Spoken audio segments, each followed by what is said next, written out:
প্রিয় দর্শক, দীর্ঘ অনেক দিন পর গোপালপুর বাজারে কুটুম বাড়ি রেস্টুরেন্টে আসলাম চিকেন চাপ খাইতে।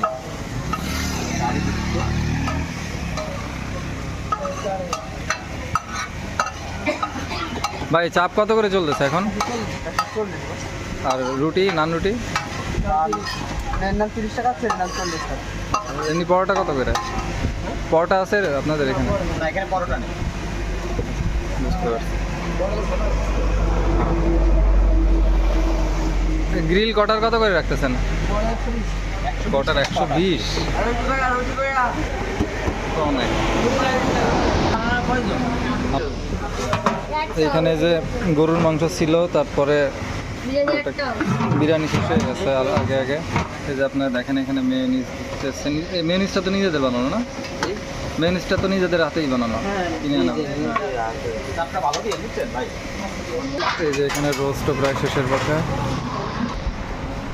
এই যে আমরা সবাই মিলে হুট করে চলে আসছি। আমাদের রিয়াজ ভাই আছে, রবিন দাদা আছে, ইব্রাহিম ভাই, রনি ভাই, আর এই যে বিপুল দা।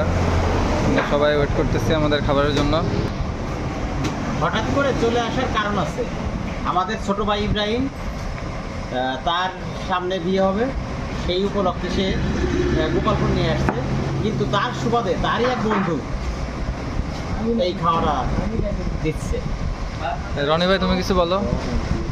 রনি ভাই কিছু বলো। বন্ধু এখন বছর কোচিং করতে না মোবাইল, তারপর না করলে হচ্ছে না। আচ্ছা আচ্ছা, তার কারণে কে চাপ খাইতে আসছে। মূলত সেই খাওয়াবে, সব কিছুই হবে। বিলটা দেবে। এবার তুমি বলো কিছু।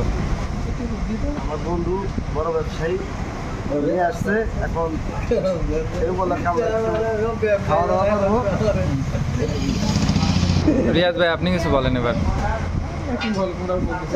ভাই ব্রাদার নিয়ে এসে